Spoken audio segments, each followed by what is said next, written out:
ለዘመናት የሁላችንም ወዳጅ የነበረው አቶ ሽሮ መሞቱ ተሰማ። ሽሮ ከአባቱ ከአቶ ባቄላና ከእናቱ ከወይዘሮ አተር እርሻ በተባለ መንደር ተወለደ። እድሜውም ለትምህርት እንደደረሰ ማጭድ በተባለ አስተማሪ ተመርቆ ወፍጮ በተባለ መስሪያ ቤት ተቀጥሮ በመስራት ላይ ሳለ በድንገት በደረሰበት ሕመም ብረት ድስት በተባለ ሆስፒታል ገብቶ ማመሳያ የተባለ ሐኪም እየመረመረው እያለ በድንገት አረፈ። እንጀራ በተባለ አቡጀዲ፣ እጅ በተባለ መኪና ተጭኖ፣ ጥርስ በተባሉ 32 ዲያቆናት ተቀድሶ፣ ምላስ በተባለ ቄስ ፍታት ተደርጎለት ጉሮሮ በተባለ መቃብር ተቀበረ። ለወዳጅ ዘመዶ መዝናናትን እየተመኘን ቀን ከሆነ ደህና ዋሉ፣ ማታ ከሆነ ደህና አደሩ። የዜና ሰዓት ግን አክብሩ። ሽሮ ሁሌ ሽሮ ሽሮ አንድም ቀን ሳይዘለል ሽሮ እየተበላ ሁሌም አለች ቢኖር ባይኖር መላ በሌላው ጨጓራዬ ሁሌ እየነደደ የት ይኬዳል ሽሮ ከለመደ መብላት እንጂ ችሎ ሁሌ ሽሮ ሁሌ ሽሮ ሁሌ ሽሮ ተወት ተወት አርጊው ያንን ስጋ ነይ ሽሮ እንብላ ከኔ ጋር አይሰራ ይቅር ዶሮ ከእንግዲህ ላይ ከዳ ምሎ ከእንግዲህ ላይ ከዳ ሆዴ ተቀብሏል ምሎ ይሄን ሽሮ ልቤ ተቀብሏል ምሎ ይሄን ሽሮ እምቢ ያለ ሆዴ ሌላ ከሷ ውጭን ያልበላ የምን ቁርጥ የምን ዶሮ መብላት ይሻላል ሽሮ እምቢ ያለ ሆዴ ሌላ ከሷ ውጭን ያልበላ የምን ቁርጥ የምን ዶሮ መብላት ይሻላል ሽሮ። ውድና የተከበራችሁ ተመልካቾቻችን ወደ ዕለቱ ዋና ዋና ዜናዎች እናልፋለን። ሰሞኑን በተለያዩ የሶሻል ሚዲያዎች ላይ ወንድ ልጅ ሲያለቅስ የሚዘዋወሩ ምስሎች በብዛት ተስተውለዋል። ይህም ደግሞ ወንድ ልጅ ለከባድ አደጋና ስነ ልቦናዊ ቀውስ እንደሚያስከትል ብዙ ምሁራኖች እየተናገሩ ይገኛሉ። በዚህም ጉዳይ ላይ አቶ ዶክተር ዳጉሳ ዳምቤሳ መግለጫ ሰጥተዋል። እንከታተል። ወሽመጤ ብጥስ አለ። በቃ ለካፊ ነው እንት ለካፊ አፍሪም ለዚህ ከበር ላይ አጠፋም በኋላ ደውላለሁ። አሁንም አይደውልም፣ በኋላ ደውላለሁ። እሷንም እንደዚህ ተመርጥቼ ይቅርታ አላታለሁ።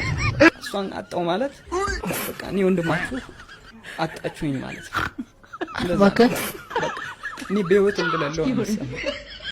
ይበቃል።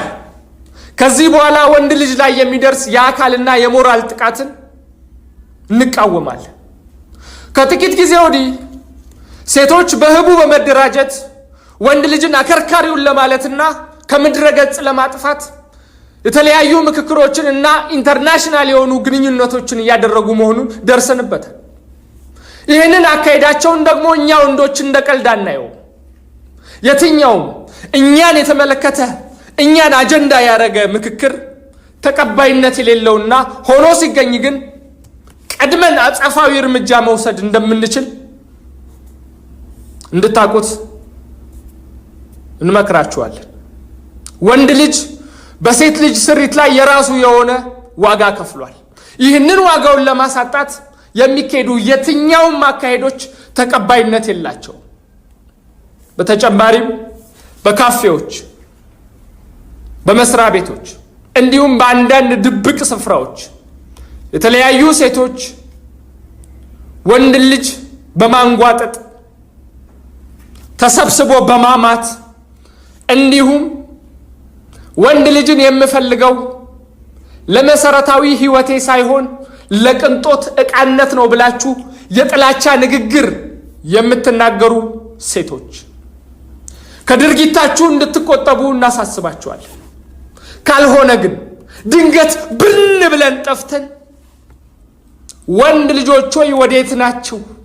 በናፍቆታችሁ ደማንላችሁ ብላችሁ የስቃይ ለቅሶ እንድታለቅሱ ልናደርጋችሁ እንገደዳለን። በመጨረሻም ለዘመናት ተፈቃቅረንና ተከባብረን የኖርን ሁለቱ ጾታዎች ድንገት በተፈጠረች ጥቂት ቁርሾ የመረረና የከረረ እልቂት ውስጥ ከመግባታችን በፊት በሰከነ መንፈስ አፈሙዛችንን አስቀምጠን በጠረጴዛ ዙሪያ ሙዝ እየበላን ብንመካከር ትውልድ እናድናለን። ወንድ ልጅን ማክበር ሴት ልጅን መጠበቅ ነው። ወንዶች ነበርን፣ ወደፊትም ወንዶች ነን። ድል ለጭቁን ወንዶች።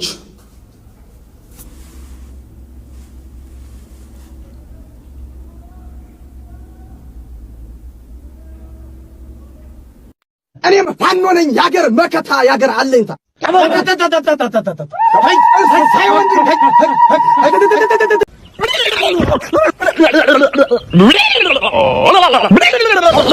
እንኳን ደስ አለሽ ወይዘሮ ሄለን። ጽንስሽ የሚገርም ሁኔታ ፍጹም ጤንነት ላይ። አመሰግናለሁ ዶክተር። ዛሬ ባለቤቴን ይዤ የመጣሁት ለእኔ ብቻ የነገርከኝ ምስራች ለባለቤቴም እንድትነግረው ነው። ጥሩ። ምንድን ነው?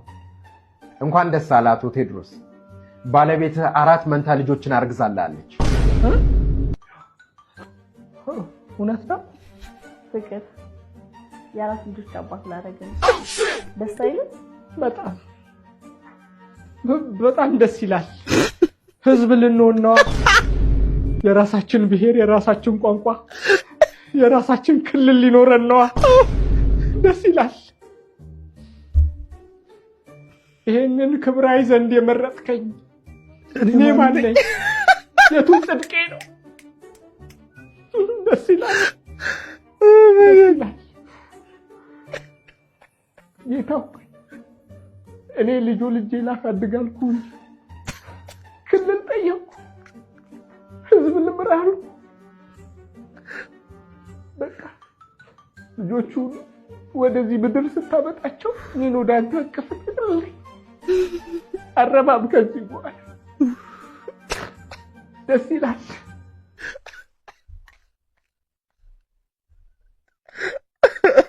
ጤና ትችያለሽ እኮ እግዚአብሔር